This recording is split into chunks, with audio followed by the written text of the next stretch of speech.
Hello दोस्तों, स्वागत है आप सभी का एक और न्यू वीडियो में। दोस्तों आज के इस वीडियो में हम बात करेंगे एक्सरसाइज 10.2 यानी प्रश्नावली 10.2।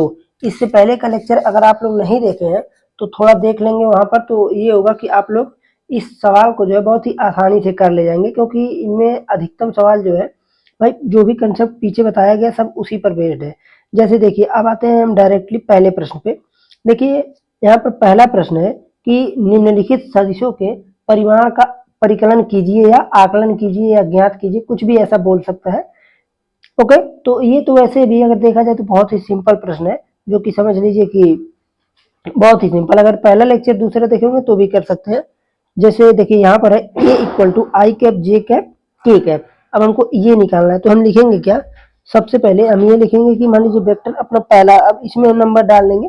इसको अगर पहला दूसरा तीसरा, जैसे मान लीजिए इसको हम पहला बोल दें, इसको दूसरा बोल दें और इसको तीसरा बोल दें, तो यहाँ से हम बोल सकते हैं कि ए वेक्टर जो है अपना वो क्या चीज है। देखिए आई कैप और प्लस जे कैप प्लस का के कैप। ओके, ये चीज है अपना आई कैप जे कैप और के कैप। हमको इसका क्या निकालना है, मैग्नीट्यूड यानी परिमाण निकालना है।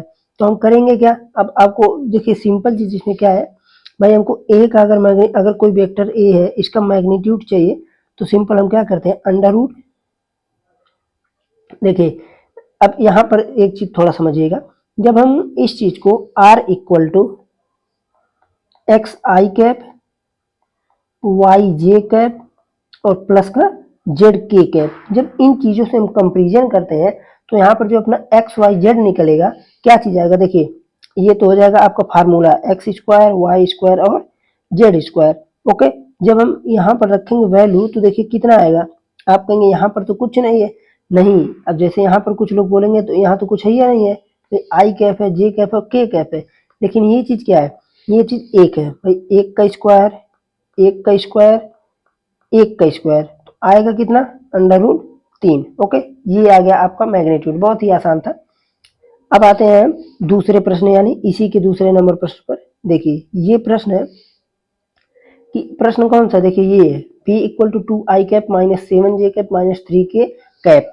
तो इसको जब हम लिखेंगे तो क्या लिखेंगे, देखिए vector b equal to 2 I cap minus 7 का जे कैप और माइनस का 3 के कैप। ओके, अब यहाँ पर हमको इसका मैग्नीट्यूड निकालना है, तो वेक्टर बी का मैग्नीट्यूड इक्वल टू कितना आ जाएगा, आप लिख देंगे डायरेक्टली। देखिए अंडर रूट 2 का स्क्वायर प्लस माइनस 7 का स्क्वायर। अब कुछ लोग गलती क्या करते हैं, बीच में निगेटिव लगा देते हैं। जैसे यहाँ पर देखिए यहाँ निगेटिव है, इस निगेटिव को यहाँ लिख देते हैं यहाँ पर, लेकिन यहाँ नहीं लिखना, हमको इसके साथ लेना है। ओके, और फिर हो जाएगा यहाँ पर देखिए कितना, प्लस माइनस 3 का स्क्वायर।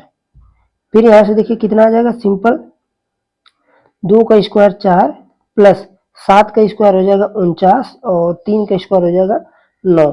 अब जब इसको हम ऐड करेंगे तो कितना आएगा, अब देखिए यहाँ से अगर इसको जोड़े तो 49 4 हो जाएगा 53 और 53 और 9 जोड़ेंगे तो कितना आएगा, 62 आएगा। तो यहाँ से आ गया 62। अब मात्रक लिख देंगे आगे तो बढ़िया है। ओके, मात्रक या यूनिट मात्रक, ठीक। अब आते हैं हम 3 नंबर प्रश्न पर। देखिए 3 नंबर प्रश्न ये बगल में कर देते हैं। 3 नंबर क्या आया अपना प्रश्न, देखिए वेक्टर सी इक्वल टू, हाँ चलिए, vector c equal to 1/√3 i cap 1/√3 j cap minus 1/√3 k cap. हमको इसका निकालना है, तो हम पहले एक बार इसको डिनोट तो करें कि vector c equal to 1/√3 i cap plus 1/√3 j cap minus 1/√3 k cap. Okay, हमको इस चीज का निकालना है, क्या चीज, मैग्नीट्यूड यानी परिमाण। तो लिखेंगे क्या, वेक्टर सी का मैग्नीट्यूड इक्वल टू, देखिए अंडर रूट वही formula x square plus y square plus z square. अब यहाँ से जब इस चीज को हम लिखेंगे तो क्या करेंगे, देखिए सिंपल काम करेंगे क्या कि यहाँ से क्या कर देंगे, सिंपल 1/√3 का होल स्क्वायर, ओके, प्लस 1/√3 का होल स्क्वायर और प्लस माइनस 1/√3 का होल स्क्वायर इसके साथ आएगा। ठीक है, यहां से आ जाएगा कितना, अगर होल स्क्वायर ना रहता तो निगेटिव का चिन्ह लगाने पर इफेक्ट पड़ता, लेकिन यहाँ पर चूंकि हम ये देख रहे हैं कि होल स्क्वायर है भाई, निगेटिव लगाए चाहे पॉजिटिव कोई अंतर ही ना पड़ेगा। तो यहाँ से आ जाएगा देखिए 1/3, 1/3, और यहाँ से कितना आ जाएगा 1/3। अब भाई तीनों को जोड़ेंगे तो जाहिर सी बात है कि आ जाएगा कितना 3/3, यानी यहाँ से कितना आ गया एक मात्रक भी लिख सकते हैं, एक मात्रक। वैसे मात्रक मान लीजिए कहीं कहीं दिया रहता है, कहीं कहीं नहीं दिया रहता है, तो आपके ऊपर डिपेंड है, अगर लिख देंगे तो बेस्ट है। ओके, एक मात्रक, ठीक है ना। देखिए बहुत ही सिंपल प्रश्न था, इसमें केवल और केवल क्या दिया गया था, प्रश्न एक में केवल हमको परिमाण का आकलन या परिकलन करना था, ठीक है ना। अब हम चलते हैं दूसरे प्रश्न। देखिए इस प्रश्न को ध्यान से समझिएगा। जैसे ये जो प्रश्न है, प्रश्न क्या है सुनिए, समान परिमाण वाले दो विभिन्न सदिश लिखिए।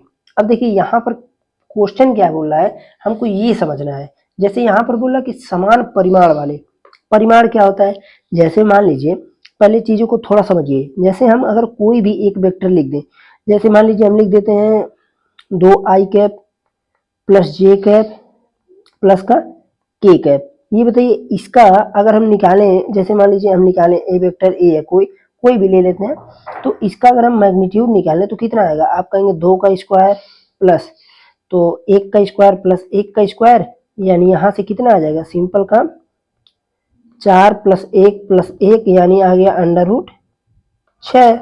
ठीक, ये हो गया।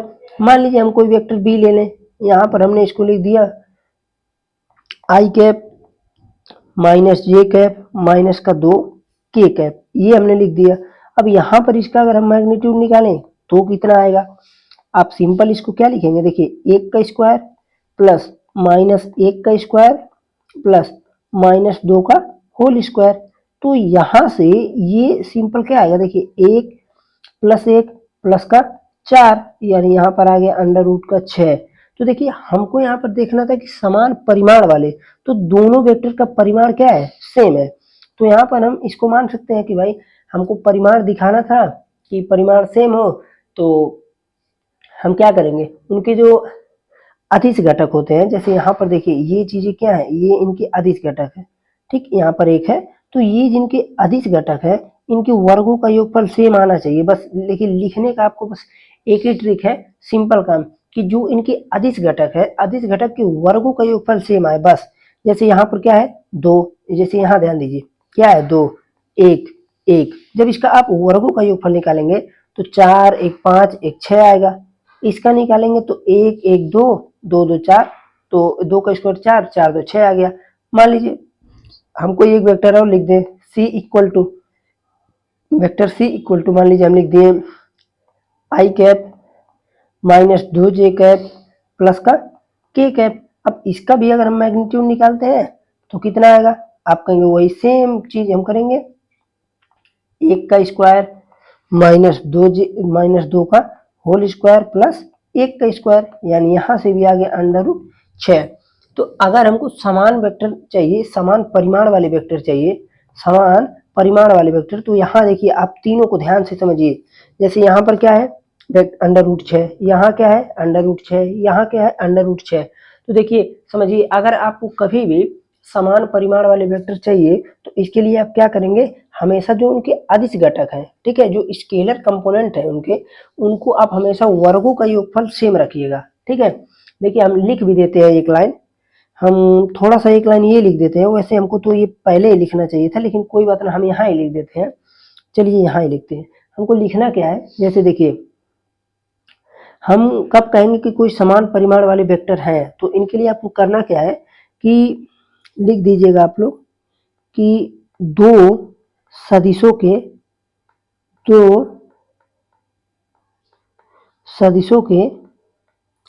सदिशों के परिमाण बराबर होंगे, दो सदिशों के परिमाण बराबर, दो सदिशों के परिमाण बराबर होंगे। कब होंगे, यदि होंगे यदि उनके अदिश घटक, यदि उनके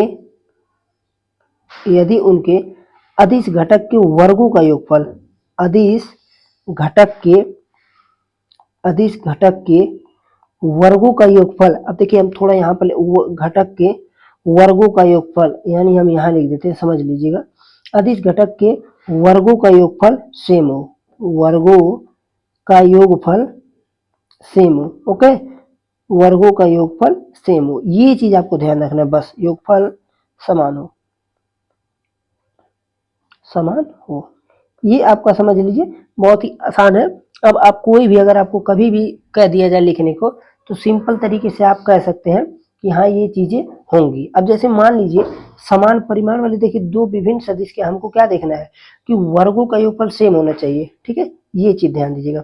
जैसे मान लीजिए अगर कोई हम और वेक्टर ले लें, जैसे हम एक चीज सुनिए, जैसे हम लिखिए √3 i cap √3 j cap plus का 0 k कैप, ये बताइए जब इसके वर्गों का योगफल करेंगे कितना आएगा। आप कहेंगे अंडर रूट 3 का होल स्क्वायर, तो यहाँ पर आएगा 3, कंफ्यूजन मत रखिएगा, और प्लस इसका भी आएगा 3, तो यहाँ से पूरा कितना आया 6 आया कि नहीं आप देखिए।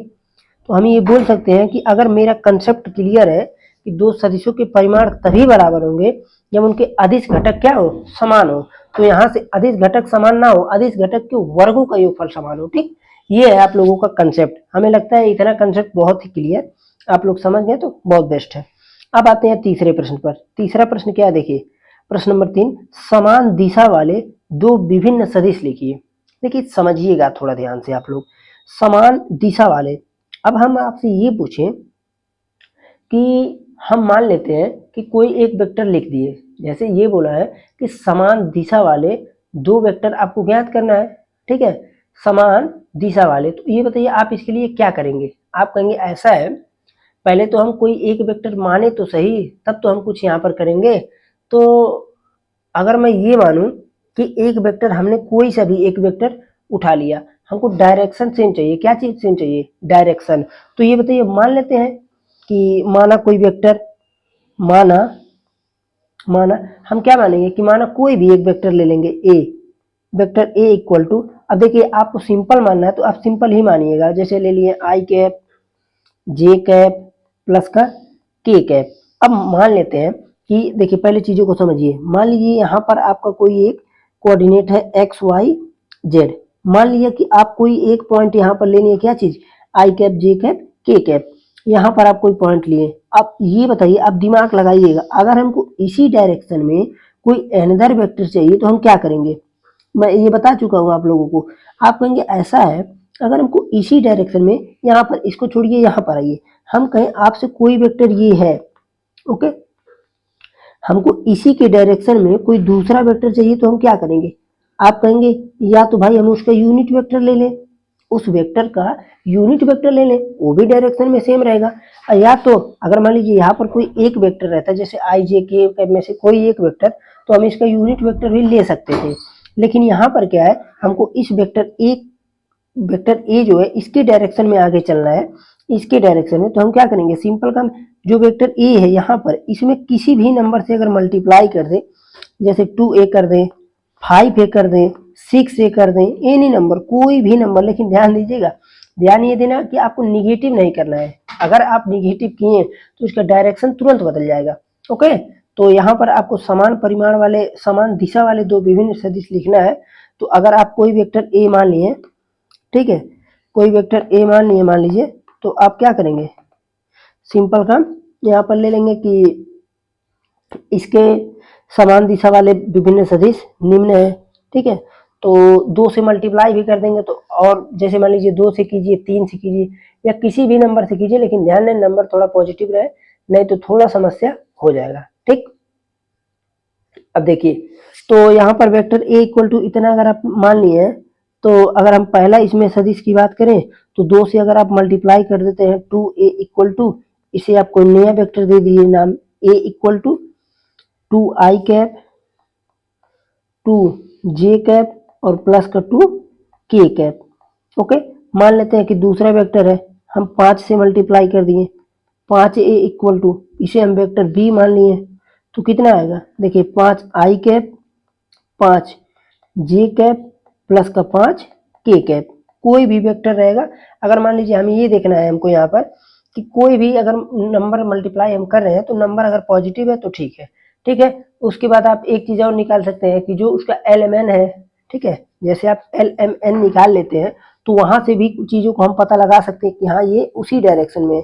क्योंकि भाई अगर जैसे देखिए यहाँ समझिए, जो हम एल एम एन लेते हैं, मान लीजिए ये कोई पॉइंट है एक्स एक्सिस के साथ, जैसे ये एक्स है, वाई है, जेड है, एक्स एक्सिस के साथ जो कोण बनाता है उसे अल्फा बोलते हैं, और वाई के साथ जो कोण बनाता है उसे बीटा, यानी यही तो है, जैसे कॉस अल्फा, इसी को एल बोलते हैं। और ये जो जेड एक्सिस के साथ कोण बनाता है इसे गामा। तो अगर मान लीजिए आपका ये जो एल है दोनों तीनों वेक्टर के लिए सेम आता है, तो हम बोल देंगे कि हाँ ये समान दिशा वाले हैं। अगर एल एम एन में कोई चेंजिंग आता है तो यानी ये वेक्टर असमान हो जाएंगे।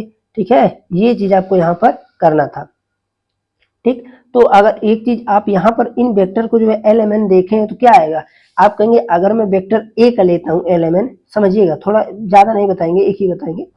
वेक्टर ए का अगर एल एम एन लेते हैं तो देखिए एल इक्वल टू हो जाएगा एक्स वाला लेंगे। ओके, जैसे यहाँ पर क्या है, देखिए यहाँ पर एक्स ही तो एक है ना, एक्स वाला लेंगे, अगर एक्स आई कैप तो एक आएगा, और उसके बाद अपान में अंडर रूट तीनों का लेंगे, अंडर रूट एक प्लस एक तो यानी आ जाएगा 3, तो एल आ गया 1/√3, एन भी एम भी इतने आएगा, एन भी इतने आएगा, यानी तीनों सेम होगा। जब हम ए वेक्टर के लिए लेंगे, कैपिटल ए वाले के लिए, तो ध्यान से समझिए, यहाँ से आएगा 2/, अब समझिए अंडर रूट, अब देखिए यहाँ पर कितना आएगा, आप कहेंगे 2 2 2, तो यहाँ से आ जाएगा, देखिए 2 का स्क्वायर, 2 का स्क्वायर, 2 का स्क्वायर, ये चीजें आएंगी यहाँ से। तो जब हम इनको निकालेंगे बाहर तो 2/√, 2 का स्क्वायर 4, 2 का स्क्वायर 4, 2 का स्क्वायर 4, तो यहाँ से कितना आ जाएगा, देखिए 2/, और 4 4 8 4 12, तो 12 को हम क्या लिख सकते हैं, आप कहेंगे लिख सकते हैं हम 2√3, 2 दूनी 4 3 12, 2 से 2 कटा 1/√3, यानी आप किसी भी नंबर से मल्टीप्लाई करेंगे तो सिंपल चीज ये चीजें आपको यहाँ पर आना पड़ेगा। ओके, एल एम एन यहाँ पर सेम है, हमको ये देखना है।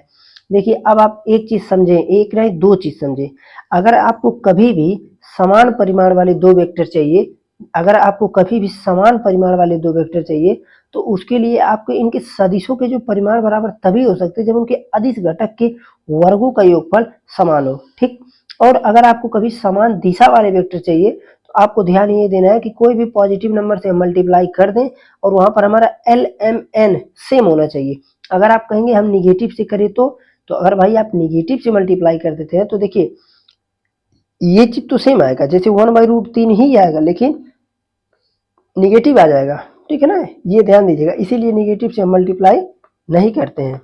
ओके, अब आते हैं हम अगले प्रश्न पर। यहाँ पर देखिए प्रश्न है कि x और y के मान ज्ञात कीजिए ताकि सदिश 2i cap plus 3j cap और x i cap plus y j cap समान है। तो आप क्या लिखेंगे, आप कहेंगे ऐसा है, अब देखिए हम यहाँ पर करेंगे क्या, दो वेक्टर अगर समान है भाई, x और y के हमको मान ज्ञात करना है ताकि सदिश क्या है, समान हो, तो हम सिंपल क्या करेंगे, इनके जो घटक है, जैसे इनके जो करस्पॉन्डिंग घटक है, करस्पॉन्डिंग एलिमेंट बोलते हैं हम इसे, तो ये इन करस्पॉन्डिंग कंपोनेंट बोल सकते हैं, एलिमेंट बोल सकते हैं, तो इनको जो है हम क्या करेंगे, कंपैरिजन करेंगे, यानी तुलना करेंगे। तो ये बताइए यहाँ पर हम लिखेंगे डायरेक्टली कि दोनों वेक्टर, अब इसे अगर हम वेक्टर ए दे देना, vector A equal to 2i cap plus 3j cap, और vector B equal to x I cap plus Y J cap. अगर ये दोनों वेक्टर हैं और दोनों वेक्टर समान है, ठीक है, तो लिख देंगे हम कि दोनों जो वेक्टर है आई और जे, देखिए हम करेंगे क्या, इनके घटकों की तुलना करेंगे, तो हम लिख सकते हैं कि आई और जे वेक्टर के जो है आई और जे घटकों के गुणांकों के हम क्या करेंगे, घटकों के गुणांकों की कंपैरिजन करेंगे, गुणांकों की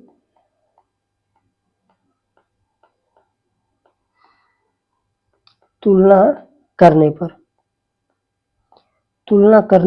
पर, ठीक। तो यहां पर हम देखेंगे तो सिंपल हो जाएगा, देखिए x equal to 2 and y equal to 3, हमें तो भाई ये दिख ही रहा है, सिंपल काम, ठीक है ना, तो ये हो गया। अब उसके बाद हम क्या करते हैं, एग्जाम्पल नंबर 5 पर चलते हैं। देखिए इस चीज को समझिएगा, एग्जाम्पल नंबर 5, देखिए क्या कह रहा है कि एक सदिश का प्रारंभिक बिंदु 2, a है और अंतिम बिंदु कितना है, -5, इस सदिश के अदिश एवं सदिश घटक ज्ञात कीजिए। देखिए ये बहुत ही इजी प्रश्न है। मैं आप लोगों को जब आप डायरेक्शन कोसाइन के बाद का लेक्चर में लिया था तो वहां पर आप लोग देखे होंगे बहुत ही आसानी से हम इन चीजों को बताए थे। जैसे क्या है वेक्टर, ये देखिए एक वेक्टर कोई ए है यहाँ पर, जैसे देखिए एक सदिश का प्रारंभिक बिंदु अगर कोई एक वेक्टर है, ठीक है, और अगर इसका कोई प्रारंभिक बिंदु कितना है, देखिए 2, 1, ओके, मान लेते हैं हम ए है, और इसका अंतिम बिंदु मान लेते हैं हम बी, ये चीज है -5, 7। और अब देखिए पहले तो हम इन दोनों पॉइंटों को मिलाने वाला वेक्टर तो निकालें। तो ये बताइए अगर दोनों पॉइंट का हम मिलाने वाला वेक्टर निकालें तो हम क्या बोलते हैं कि इसका जो फार्मूला होता है, फार्मूला क्या है, a b equal to x2 minus x1 I cap. तो यहां से आ जाएगा, देखिए पहले फार्मूला लिख दे थोड़ा सा, x2 माइनस x1 आई cap plus y2 minus y1 और इन द ब्रैकेट के बाहर हो जाएगा j कैप। अब इसे देखिए x2 माइनस x1 -5 माइनस का 2 आई cap plus y2 minus y1 7 minus 1 j cap. यहां से कितना हो जाएगा, अब आप कहेंगे कि k कैप कहाँ गया, भाई जब पॉइंट दो ही है, जैसे यहाँ पर देखिए केवल क्या है, पॉइंट को देखिए 2, 1, उसके बाद अगर कुछ रहता तो हम k कैप को भी बढ़ाते हैं, लेकिन कुछ नहीं है तो हम k कैप को क्यों ही फालतू बढ़ाएं। और एक चीज और देखिए, जो हम ये घटाते हैं, जैसे x2 माइनस x1 ही क्यों आया है, ये फार्मूले का हम डेराइव जब करवाए थे तो वहां पर हमने इस चीज को बताया था। तो यहाँ पर आ गया देखिए -7 आई कैप और प्लस का 6 जे कैप। अब आपको ध्यान से समझना है, जैसे ये अपना वेक्टर आ गया। अब देखिए जब हम इसके अदिश घटक और सदिश घटक लिखते हैं तो वहां पर आपको चीजों को थोड़ा सा समझना पड़ता है। हम क्या करते हैं, देखिए जो आपका अदिश घटक, जो अदिश घटक, भाई कोई अगर वेक्टर है तो दो ही घटक होंगे, एक तो अदिश घटक होगा और एक सदिश घटक होगा। और मैं आपको ये चीजें बताया हूँ सिंपल, अगर भाई कोई अदिश घटक है तो जाहिर सी बात है कि वो आई आई और जे कैप इन को हटा दीजिए, आपके अदिश घटक बन जाएंगे। तो यहाँ पर क्या आ जाएगा, आप कहेंगे 7 आएगा, -7 और 6 आ जाएगा, -7 और 6 आएगा। जैसे आई और जे के हमको गुणांक ही लिखना रहता है सिंपल, तो अदिश घटक के लिए आई और जे के गुणांक लिखेंगे तो हो जाएगा -7 और 6, ठीक है। और इनके जो आप सदिश घटक लिखेंगे वो क्या हो जाएंगे, -7 आई कैप और 6 जे कैप, ठीक है ना। बहुत ही इजी होते हैं। अदिश घटक में सिंपल आपको वेक्टर को हटा देना है और सदिश घटक में वेक्टर को बढ़ा देना है, बस इतना ही होते ही है। ओके, ये चीज था।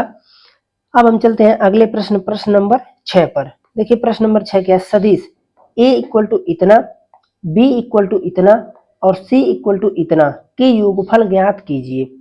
तो देखिए ये बहुत ही इजी प्रश्न है।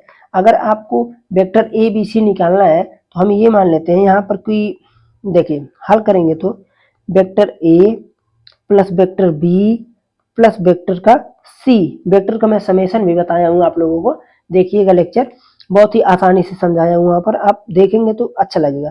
जैसे ए इक्वल टू क्या, देखिए आई कैप माइनस का 2 जे कैप प्लस का के कैप, ओके, ये हो गया vector a plus -2 I cap plus 4 J plus 5 के, फिर आ जाएगा प्लस का आई कैप -6 जे कैप माइनस का 7 के कैप। अब हम इनको क्या करेंगे, देखिए अगर आप देखें तो देखिए आई कैप यहाँ का, ये यहाँ, फिर ये यहाँ, तो एक एक -2 कितना आएगा, आप कहेंगे ये तो 0 आ रहा है, तो ठीक है यहाँ पर आ जाएगा 0, तो हम लिखेंगे 0 आई कैप। अब देखिए -2 और -6 -8 +4, तो कितना बचेगा, आप कहेंगे -4, तो यहाँ से आ जाएगा -4 जी कैप। अब आते हैं के कैप के, अब आते हैं हम के कैप पर। देखिए 1 और 7, तो यहाँ पर देखिए 5 1 6 -7, तो -1 बचेगा, यानी हम लिख देंगे माइनस का के कैप। अब इसे थोड़ा सा मॉडिफाई करें, 0 को हटा दें तो -4 जे कैप माइनस का के कैप। अब मान लीजिए बहुत मन कर रहा है तो माइनस को भी कॉमन ले लीजिए, 4 जे कैप माइनस का के कैप, ये आ गया आपका आंसर। ओके, अब हम, ये आप लोगों का आ गया आंसर। ठीक, अब हम चलते हैं क्वेश्चन नंबर 7 पर। ये तो बहुत ही आसान प्रश्न है, कई सारे एग्जाम्पल में बताया गया है। देखिए ये प्रश्न है कि सदिश ए इक्वल टू सदिश A equal to I cap J cap दो के कैप की अनुदिश एक मात्रक सदिश ज्ञात कीजिए। तो मैं आपको बता चुका हूँ, अरे भाई अगर कोई एक वेक्टर ये चीज है, मान लेते हैं कि कोई एक वेक्टर ये चीज है, तो ये बताइए इनको हम क्या करेंगे, सिंपल काम, ये कोई वेक्टर ए है, अब हमको इसी की अनुदिश चाहिए, तो इसी की अनुदिश तो हम कहीं का भी वेक्टर ले सकते हैं। ओके, कहीं का भी वेक्टर ले लें, ये ले लें, ये ले लें, ये भी तो ले सकते हैं, ये भी ले सकते हैं, लेकिन हमको मात्रक सदिश चाहिए। तो मैं आप लोगों को बता चुका हूं, जो मात्रक सदिश होता है, मात्रक सदिश किसी भी वेक्टर का, अब यहाँ पर ए है, ओके, आप इतना समझ लेना, मात्रक सदिश के लिए हम हमेशा यूनिट वेक्टर को लेते हैं। ठीक है, यहाँ पर हम यूनिट वेक्टर को ही लेंगे, जिसमें क्या है, उसका मैग्नीट्यूड 1 हो जाता है। तो इसका आप लोगों को इस तरह का निकालना भी आसान ही है। तो हम करेंगे क्या, देखिए हम क्या करेंगे, इस चीजों को समझिए, आप समझ गए ना किस डायरेक्शन में क्या है। तो यहाँ पर आप लिखेंगे कि vector A equal to I cap plus का जे कैप प्लस का दो के कैप, और हमको इनका चाहिए मात्रक सदिश। तो पहले तो हम इसका मैग्नीट्यूड यही निकाल लेते हैं। वेक्टर ए का magnitude equal to under root I cap यानी एक्स आई कैप वाई जे कैप टू और जेड के कैप से जब कंपेरिजन करेंगे तो क्या चीज आएगा, देखिए अब, ठीक है, यहाँ पर हम करेंगे, मिस्टेक हो गया तो यहाँ पर क्या हो जाएगा, देखिए जैसे एक्स आई कैप वाई जे कैप प्लस का जेड के कैप, अगर भाई हम इनसे कंपेरिजन करें, आपको पता है कि इसका फार्मूला, तो पहली बात, अगर ये मान लेते हैं आर वेक्टर है और इसका मैग्नीट्यूड अगर लेते हैं, ओके, तो ये क्या आ जाता है, under root x square y square z square, तो ये आ जाएगा एक्स स्क्वायर वाई स्क्वायर और आ जाएगा क्या चीज, जेड स्क्वायर। तो यहाँ पर उसी तरह देखिए एक का स्क्वायर प्लस दो का स्क्वायर, तो यहाँ से कितना आ जाएगा, अब ये तो हमको बताना नहीं पड़ेगा, यहाँ से आ जाएगा सिंपल काम, देखिए ये थोड़ा सा मिस्टेक हो गया, ये यहाँ से आ जाएगा अंडर रूट का, देखिए एक एक एक चार, तो आ जाएगा यहाँ पर 6। ठीक है, अब हमको चाहिए ए कैप, तो लिखेंगे हम A cap equal to vector A by vector A का डिटर्मिनेंट, यानी इसका मैग्नीट्यूड लेते हैं। ठीक है, डिटर्मिनेंट तो आप लोगों का चैप्टर नंबर 4 था। तो यहाँ पर देखिए वेक्टर ए कितना है, आई कैप जे कैप और दो के कैप, ओके, और ये आ गया देखिए वेक्टर ए, तो सिंपल हम लिख सकते हैं 6। अब इसको अलग भी कर सकते हैं, कैसे, 1/√6 आई कैप 1/√6 जे कैप 2/√6 के कैप, ओके, ये चीज आप लोगों का हो जाएगा आंसर। ठीक है ना, ये चीज हो गया। अब उसके बाद हमको क्या करना है, सिंपल काम, चलते हैं अगले प्रश्न नंबर 8 पर। ये देखिए ये बहुत ही आसान प्रश्न है, बोला कि सदिश पी क्यू के अनुदिश मात्रक सदिश ज्ञात कीजिए। देखिए इसमें मेन चीज जो है ये है सदिश पी क्यू, यही मेन चीज है, बस इतना जानिए। जैसे यहाँ पर क्या है, एक कोई पॉइंट, यहाँ देखिए यहाँ कोई पॉइंट है आपका P, और ये बोल रहा है प्रश्न में कि ये कोई पॉइंट ये है Q, एक कोई पॉइंट है Q, तो देखिए पॉइंट यहाँ पर दे दिया है 1 2 3, और यहाँ पॉइंट है 4 5 6, ये प्रश्न में ये बोला पी क्यू, तो अगर ऐसे हम कहीं पी क्यू लिख दिए, अगर ऐसे हम कहीं पी क्यू लिख दिए, तो इसका मतलब ये हो कि पी से क्यू, तो अब जैसे पी से क्यू, तो इसका जो लास्ट पॉइंट है, ठीक है, फाइनल पॉइंट वो क्यू है, तो यहाँ पर हम इसका डायरेक्शन इस तरफ बना रहे हैं, तो इसका जब हम लिखेंगे p q vector equal to क्या आएगा, देखिए x2 - x1 वही आएगा, तो 4 - 1 आई कैप प्लस 5 - 2 जे कैप 6 - 3 के कैप, तो यहाँ से आ जाएगा देखिए 3, 4 में से 1 गया तो 3 आई कैप 3 जे कैप 3 के कैप, ये चीज आ गया। अब हमको इसका चाहिए अनुदिश वेक्टर, तो देखिए पी क्यू को आप मान लीजिए कोई सी वेक्टर मान लीजिए, ए वेक्टर कुछ भी मान लीजिए, मान लेते हैं हम सी वेक्टर। हमको इसका चाहिए क्या चीज, देखिए सदिश पी क्यू के अनुदिश मात्रक सदिश चाहिए। तो मात्रक सदिश निकालने के लिए क्या करेंगे, देखिए तो पहले हम इसका क्या निकालते हैं, मैग्नीट्यूड। वेक्टर सी का magnitude equal to under root 3 का स्क्वायर, 3 का स्क्वायर, फिर उसके बाद 3 का स्क्वायर। ऐसा क्यों, क्योंकि भाई हमको पता है कि इसका सबसे पहले हम क्या करते हैं, देखिए x square, y square, z square under root में। तो यहाँ से कितना आ जाएगा, आप कहेंगे 9 9 9 9 9, यानी आ गया सिंपल काम कितना आएगा, देखिए 9 9 और 9, और इसको हम जोड़ेंगे तो 27 आएगा, और 27 को हम क्या लिखेंगे, 3√3। ओके, ये चीज आ गया वेक्टर सी। हमको चाहिए क्या, सदिश पी क्यू के अनुदिश मात्रक सदिश चाहिए। तो मात्रक सदिश यानी से हमको चाहिए कहीं ना कहीं सी कैप। तो c cap equal to vector c by यहाँ पर हो जाएगा सी का मैग्नीट्यूड। और अब क्या करेंगे, तो वेक्टर सी इक्वल टू क्या है, आप कहेंगे 3 आई कैप, 3 जे कैप, 3 के कैप अपान 3√3। अब देखिए तीनों जगह से आप क्या कीजिए, 3 को कॉमन ले लीजिए, आई कैप, जे कैप और प्लस का के कैप अपान 3√3। 3 से 3 को काट दीजिए और कीजिए क्या, तीनों को अलग कर दीजिए। 1/√3 आई कैप, 1/√3 जे कैप और प्लस का 1/√3 के कैप। देखिए बहुत ही आसान, आप यहाँ से क्या है, सिंपल अपना प्रश्न एकदम आसान सॉल्व भी हो गया, और मान लेते हैं कि इसका आंसर भी आ गया। ठीक, ये रहा आप लोगों का आंसर।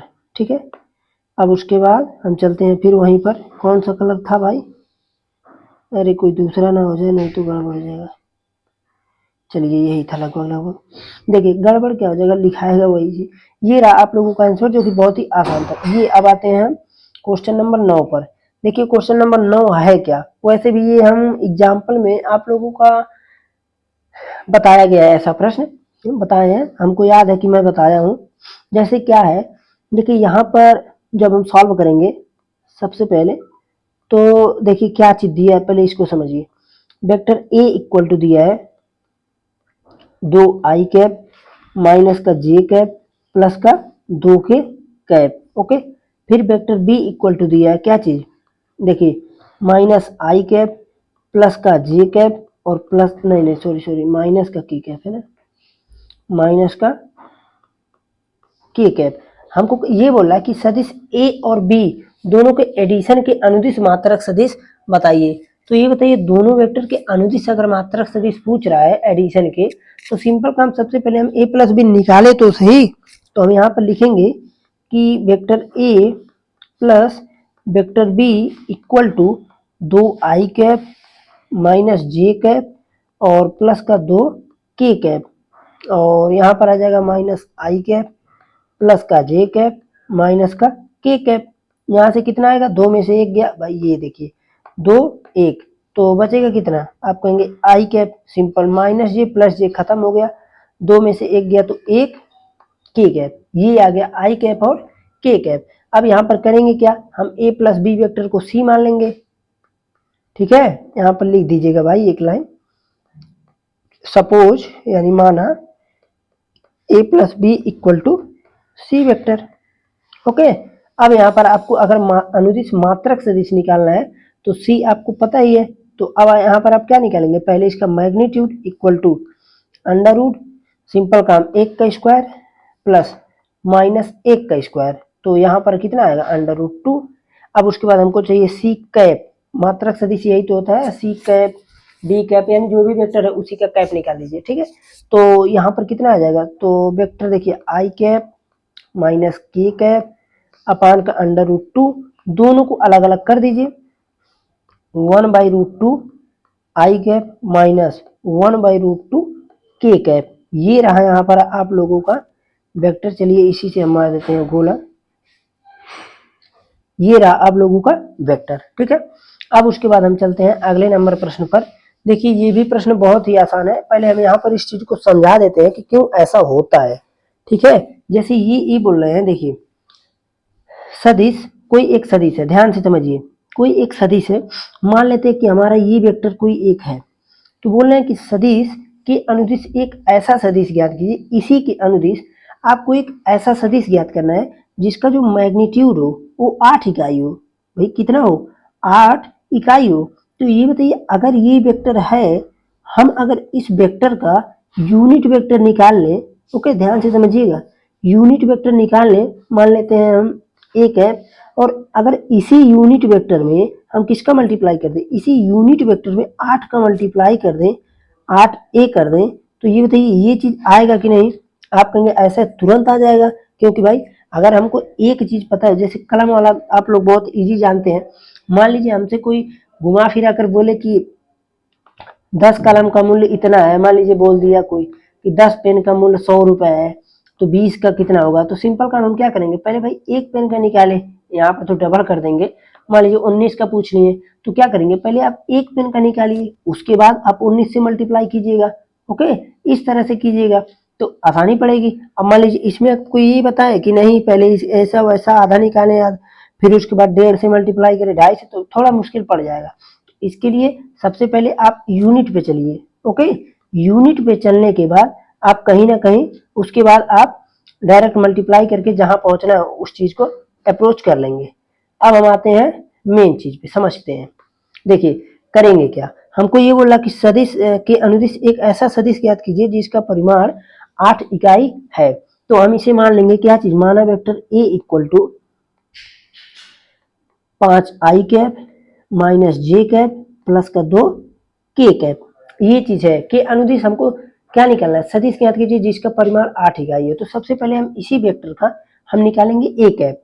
तो ए कैप के लिए चाहिए हमको सबसे पहले इसका मैग्नीट्यूड, इसका magnitude equal to under root, देखिए 5 का स्क्वायर माइनस 1 का स्क्वायर प्लस का 2 का स्क्वायर।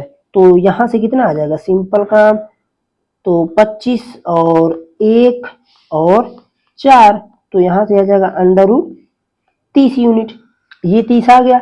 अब यहां पर आपको क्या लिखना है कि वेक्टर ए के अनुदिश, हमने इसे चूंकि मान लिया ना, हमने इसे माना है ना कि ये वेक्टर ए है, नहीं तो आप इसका अगर कोई नाम नहीं देंगे तो थोड़ा समस्या हो जाएगा। तो आप लिखेंगे कि वेक्टर ए के अनुदिश, वेक्टर ए के अनुदिश, वेक्टर ए के अनुदिश, वेक्टर ए के अनुदिश मात्रक सदिश इक्वल टू, वेक्टर ए के अनुदिश मात्रक सदिश इक्वल टू, वेक्टर ए के अनुदिश मात्रक सदिश इक्वल टू, आप क्या लिखेंगे, तो आप लिख देंगे ब्रैकेट में ए कैप, भाई वही तो निकालते हैं, तो vector A by magnitude of A. तो वेक्टर ए कितना है, आप कहेंगे 5 आई कैप माइनस का जे कैप प्लस का 2 के कैप अपान, अपान कितना आ जाएगा, देखिए अंडर रूट, तो आ गया 30। अब देखिए यहाँ पर आप अलग अलग मत कीजिएगा, अलग करेंगे फिर मल्टीप्लाई करेंगे, उससे बढ़िया आप मल्टीप्लाई करके बाद में अलग कर दीजिएगा। देखिए हमने एक पहली बात तो ए के अनुदिश यूनिट वेक्टर हमने निकाल लिया, सिंपल क्या निकाला, अभी को हमने यूनिट वेक्टर निकाला, और जिसका अब हमको कौन सा वेक्टर चाहिए, अब हमको ऐसा वेक्टर चाहिए जिसका मैग्नीट्यूड कितना हो, 8 इकाई हो। तो आप लिखेंगे कि वेक्टर ए के अनुदिश, वेक्टर ए के अनुदिश, वेक्टर ए के अनुदिश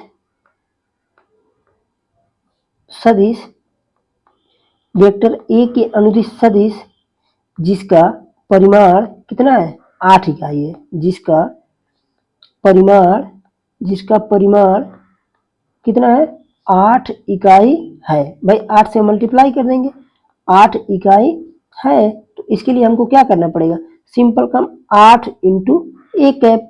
ओके, तो ये इतना आ गया। अब यहाँ पर करेंगे आप 8 मल्टीप्लाई कर दीजिए, 5 i cap minus j cap plus का 2 के कैप और अपान आ जाएगा अंडर रूट 30, ब्रैकेट बंद।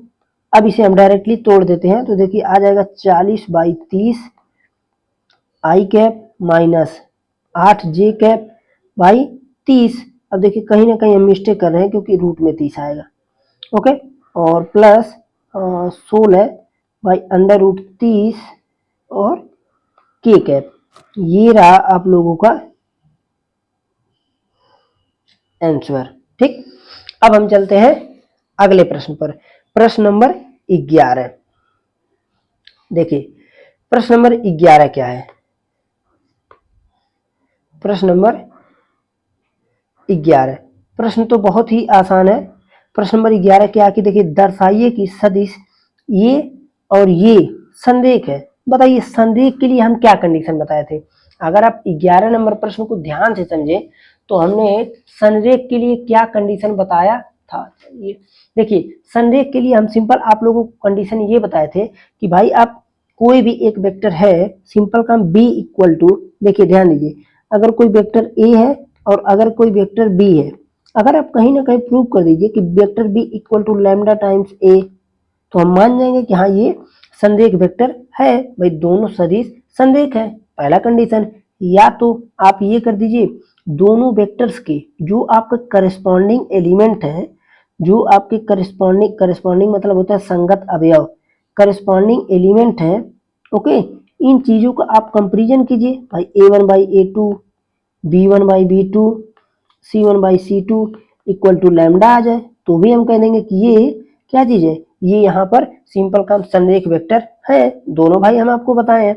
तो b equal to lambda times a निकालिए, या तो आप डायरेक्टली करस्पॉन्डिंग एलिमेंट ये वाला चीज लगाइए। तो यहाँ पर आपको सिंपल काम ये करना है दोनों में से। देखिए जैसे आप देखेंगे यहाँ पर कि है क्या, वेक्टर ए जो है हमारा, जो भी वेक्टर है, वेक्टर ए इक्वल टू क्या चीज है, देखिए 2 आई कैप माइनस का 3 जे कैप और प्लस का 4 के कैप, ये चीज है। और वेक्टर बी हम यहाँ पर देख रहे हैं, आप नाम को उल्टा भी लिख सकते हैं जो आपको मन करे, -4 आई कैप प्लस का 6 जे कैप और माइनस का 8 के कैप। हम ये देख रहे हैं कि अगर वेक्टर बी में से हम -2 को कॉमन ले लें, देखिए ध्यान दीजिएगा, वेक्टर बी में से हम किसको कॉमन ले लें, -2 को अगर कॉमन ले लें तो कितना बचेगा, 2 आई कैप और माइनस का 3 जे कैप और प्लस का 4 के कैप बचेगा ना। आप कहेंगे बिल्कुल। और उसके बाद ये आ जाएगा -2 और ये जो अपना वेक्टर है ये चीज, यही तो वेक्टर ए है, ये क्या है वेक्टर ए। आप लिख देंगे वेक्टर ए और यहाँ पर आ गया वेक्टर बी। तो अब आप कहेंगे कि यह जो है यह vector B equal to lambda times A के फॉर्मेट में आ गया, ठीक है, के रूप में है, रूप में है, ओके। अतः अतः वेक्टर ए और वेक्टर बी क्या चीज है, संरेख वेक्टर है, संरेख वेक्टर है यानी संरेख सदिश है। अगर आपको नहीं मन कर रहा है, नहीं हम ऐसा नहीं करेंगे, तो आपको क्या करना है, सिंपल दोनों के वेक्टर को उठाना है।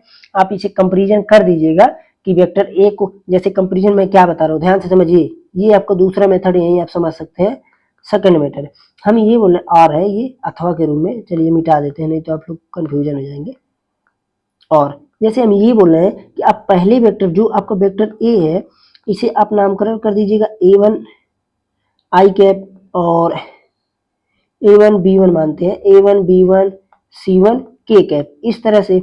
और वेक्टर बी को मान लीजिएगा क्या चीज, a2 आई कैप b2 जे कैप c2 के कैप। अब आप यहां से क्या करेंगे, दोनों वेक्टर्स को जो है रेशियो निकाल लेंगे। भाई निकालेंगे क्या, देखिए a1/a2 equal to b1/b2 equal to c1/c2। तो आप ऐसे मत निकालिएगा, आप करेंगे क्या, वेक्टर देखिए ये चीज, वेक्टर a1/a2 कितना आया, 2/-4 -1/2, b1/b2 कितना आया, -3/6 -1/2, c1/c2 कितना आया, 4/8 -1/2।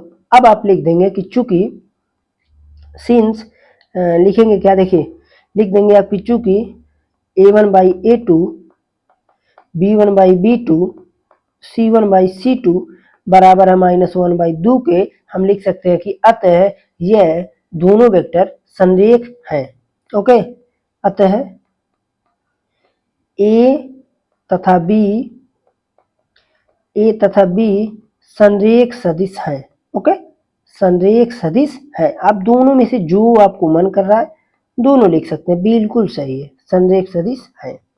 ठीक, ये चीज था। अब आते हैं हम प्रश्न नंबर 12 पर। देखिए प्रश्न नंबर 12, सदिश इतना का डायरेक्शन कोसाइन ज्ञात कीजिए। बताइए, इससे आसान कोई प्रश्न हम बोल सकते हैं? आप कहेंगे कैसे निकलेगा, हम आपको बताए थे। जैसे देखिए दो चीज निकालते हैं, दोनों को समझिए आप लोग। कोई भी वेक्टर है तो आप दोनों वेक्टर में दो ही चीज निकालते हैं। कोई वेक्टर है, सिंपल काम, एक तो हम निकालते हैं डायरेक्शन रेशियो, एक निकालते हैं डायरेक्शन कोसाइन। यानी एक को बोलते हैं दिक कुज्या और एक को बोलते हैं लगभग दिक अनुपात। रेशियो है ना, दिक अनुपात। तो जैसे क्या है, इंग्लिश थोड़ा आसान पड़ता है इसका, डायरेक्शन कोसाइन डायरेक्शन रेशियो बहुत ही आसान है। तो देखिए करेंगे क्या, आप लिखेंगे वेक्टर ए इक्वल टू, हाँ एक चीज और, थोड़ा थोड़ा इंग्लिश जानते रहेंगे तो आगे चल के बहुत ही, अगर आप मैथ से पढ़ते हैं तो बहुत ही आसानी आपको पड़ेगी, नहीं तो डायरेक्टली आपको बोझ टाइप का लगने लगेगा। ठीक है, देखिए वेक्टर ए इक्वल टू, अब आप डायरेक्टली लिखेंगे। देखिए समझिए पहले, वेक्टर आर इक्वल टू,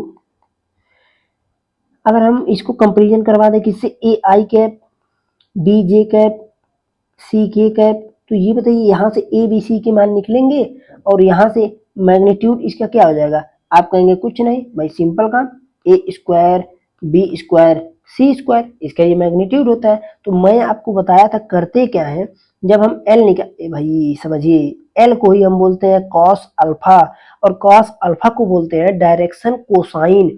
अब यहाँ पर अल्फा क्या है समझिए, साफ समझिए। जैसे देखिए कॉस अल्फा, ये कॉस अल्फा जो है, ये कॉस को तो हम डायरेक्शन कोसाइन, कोसाइन इसी के नाम से आता है।